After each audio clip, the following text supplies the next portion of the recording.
Hey guys, it's Mrs. Dr. B. Let's talk about stoichiometry, which is our next unit.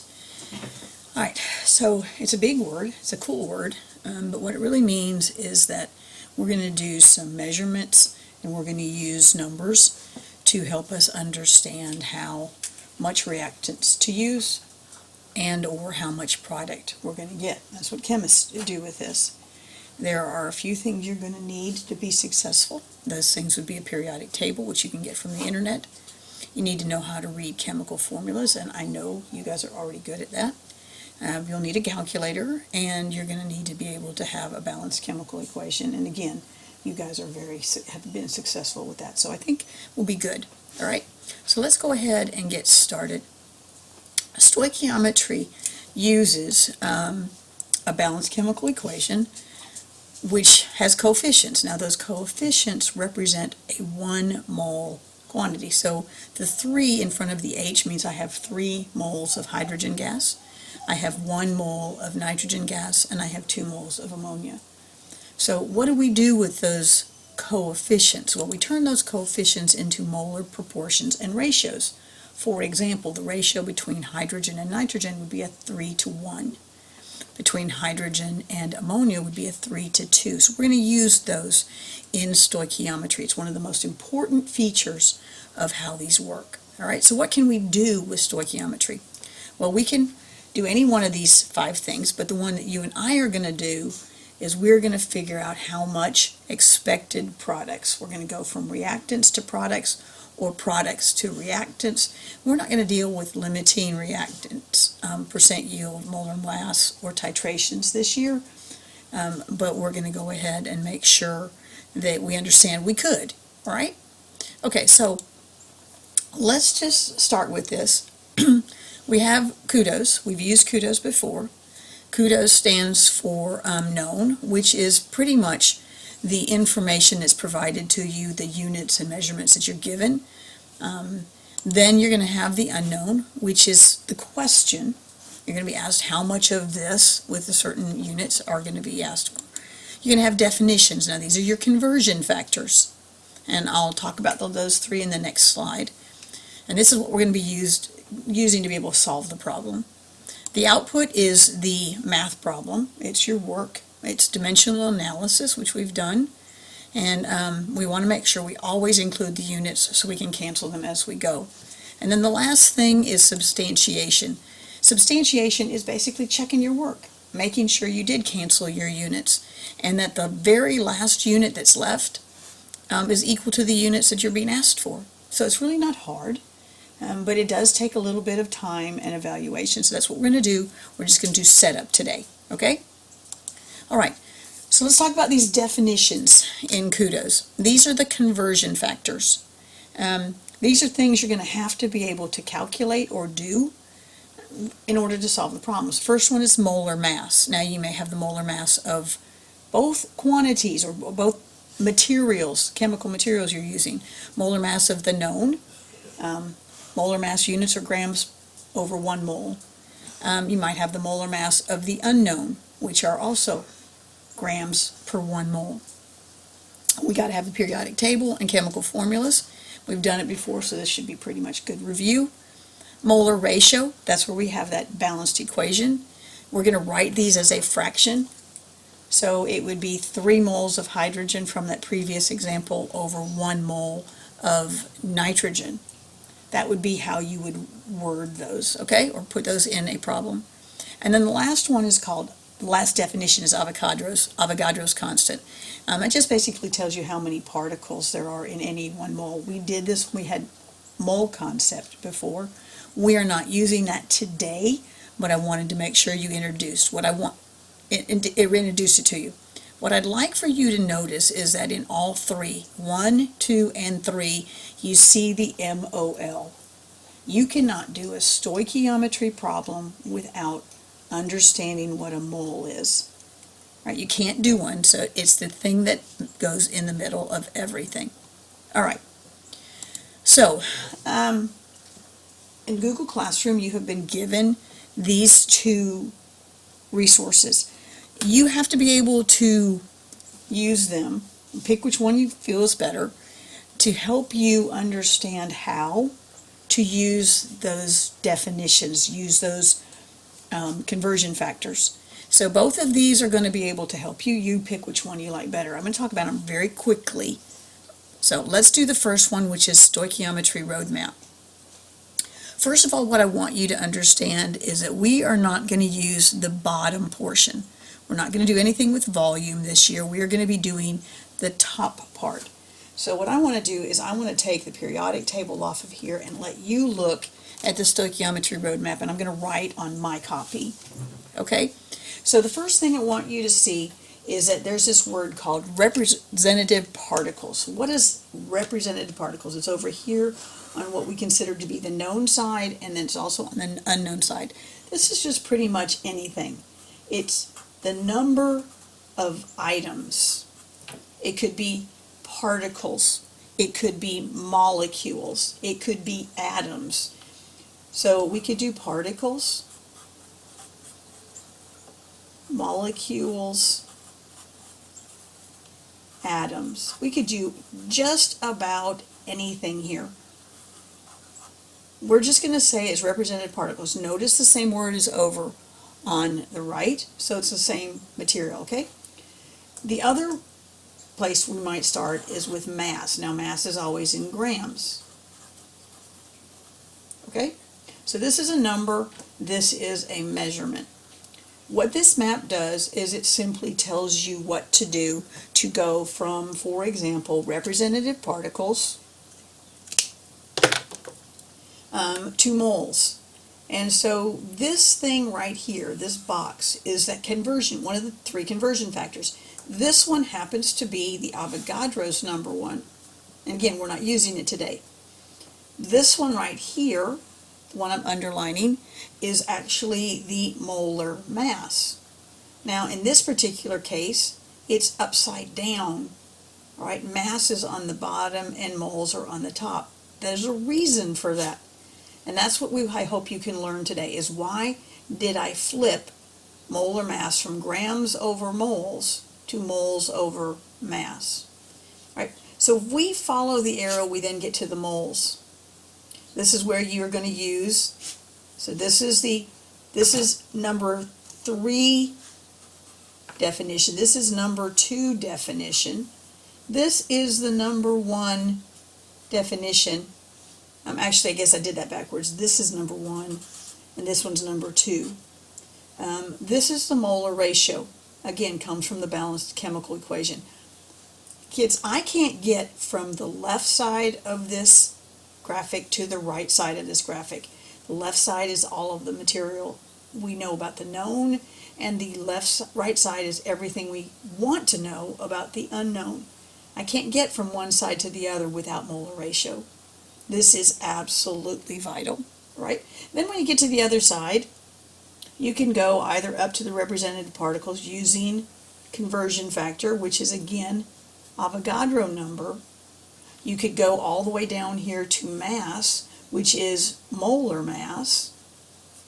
Or if we are going to one of the other ones, we'd go down below it. But this is the roadmap, okay? If you like this one, use it. If this one fits better, it's the same thing, but this one has the ability to go both directions. Again, we are not doing volume, so we're going to cut the sides out. Oops, sorry. We're going to cut the sides out, and we're only going to look in top to bottom. But again, what you're going to do is follow the arrow. Here is one of, this is Avogadro's number. One time it's moles over the number, the other way, it's the 6.02, I don't like that 3 there, times 10 to the 23rd over 1 mole. Down on the bottom half, we have molar mass. This is Avogadro. I always misspell it. This is molar mass. And then in the middle, we have molar ratio.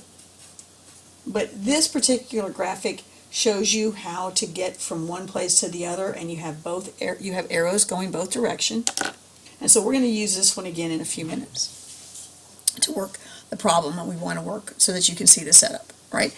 You have to choose which one you like. All right. What your setup should look like. Please use this slide to help you. You're going to always start your problem with a question mark and the unknown with its unit. For example, it might ask you how many grams of something do you get. When you start with, for example, the K, so many grams of a different compound or a different chemical species.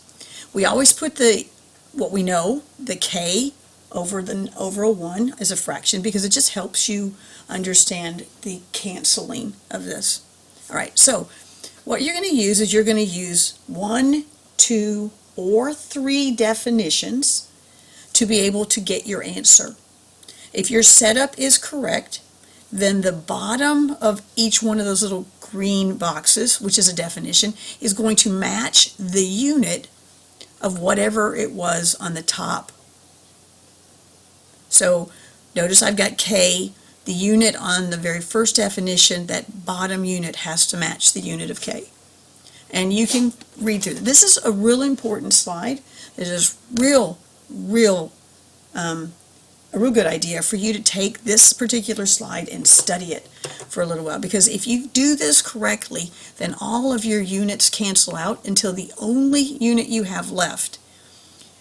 On the very last one it says third definition matches what you're being asked for. Again, some problems have 1 step, some have 2, and others have 3. It just depends on when you are looking at this graphic. Where am I starting? If I'm starting at mass of A, my first step is to use molar mass to get to here. So that's step number 1. Step number 2 would be to go from the moles of A to moles of B. This is number 2. And depending on what I wanted to find out about B, I would then have to use, and we'll say we're going down to moles of B, mass of B, this would be step number 3. So I would use these 3, number 1, number 2, and number 3 definitions. And I would use them the way they're written. I would just be putting in my numbers, all right? And that's the problem we're going to work in a little while. We got step 1, we got step 2, and then we got step 3. Make sure you study this. All right, so let's do this problem, all right? I've got methane, and it's going to be burned in oxygen. It's a combustion problem to produce carbon dioxide and water. The question says, if I had 24.6 grams of CH4, that's my known, could you figure out how many grams of water you could produce? So in this particular problem, look, I am starting at grams, that's that pink grams, going to gold moles, going to yellow moles, and going down to green grams, right? So the first thing we need to be able to do is we need to balance this chemical equation. And so I'm going to put 2 in front of the oxygen and 2 in front of the hydrogen in the water. So then I have 4 hydrogens, 1 carbon, and 4 oxygens on both sides. I'm going to set up my problem by saying, there's my question mark. I'm being asked for how many grams of hydrogen. So before we do this, let's go ahead and get our definitions. All right, let's get our definitions. I'll bring this page back in just a second. So the first thing we want to be able to do is calculate the molar mass of CH4. We had this, which is the known. We know that carbon has 12.01 grams, and each of the 4 hydrogens have 1.01 grams, which means the molar mass is 16.05 grams per 1 mole. So that's one of my definitions. You want to do the same thing for water.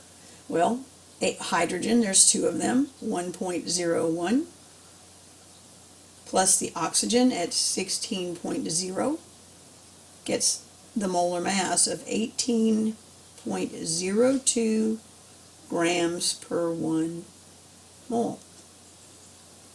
So those are 2 of my definitions. The first definition, the CH4, since it's my known, it'll be the first one I use. Then I'm going to use my molar ratio, which we figured out by putting this. So this is going to be number 1.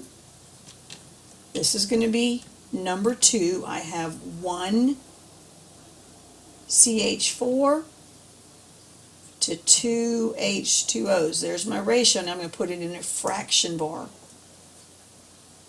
Put it into fraction. This is number 2. And then the last one I'm going to use, last definition, I'm going to come back here and I'm going to use that. So those are my 3 definitions. All right? So let's put this back and let's see how this problem works. All right. So the first thing I've got, here's my known. My problem says that I started out with 24.6 grams of methane. And I put that over 1. And the reason why is because that gets me a top and a bottom. Okay? So I need to turn this into moles of CH4 because I'm right here. I have 24.6 grams of this and I need to figure out how many moles of it I have. Now, it's not A, it's CH4. We actually would trade all of these things out and put the actual formula. Right? So I have 24. I need to use this molar mass, which means I'm going to take the molar mass that we calculated, which was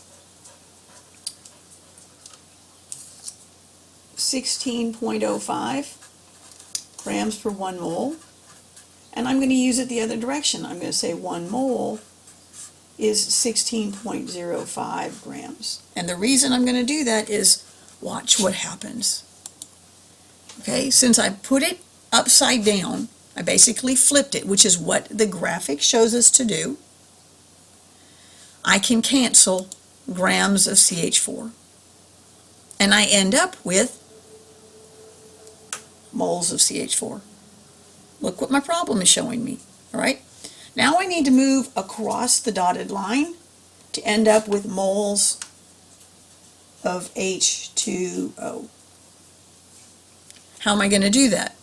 Well, follow the arrow. It says I'm going to use moles of H2O over moles of CH4. And there's a reason, and the reason is because I can cancel moles of CH4 and end up with, if I were to finish my problem, moles of water. If I were to do the math right now, I'd be able to tell you how many moles of water I have, but that's not what I'm looking for. I'm looking for grams of H2O. So my last step is going to go from moles of H2O down to mass of H2O, and I'm going to use molar mass of H2O, which we calculated to be 18.02 grams. The reason why we do this one and we don't flip it is because, look, moles of H2O goes away. All right, now we do the math. We multiply everything across the top. 24.6 times 2 times 18.02. Then divide by everything on the bottom. And since most of them are ones, it makes it easy. But divide by 16.05. And the answer you get is 55.2 grams of H2O. Notice the purple circles are the same units. So this is how we're going to do these. Sometimes we're going to use all 3 steps. Sometimes we're only going to use the middle step. Sometimes we're going to use the first 2, and sometimes we're only going to use the last 2. But that's what you need to be able to do. Please go to the Google form and complete it for me, and that's the assignment for today. Thank you. All right. Bye-bye.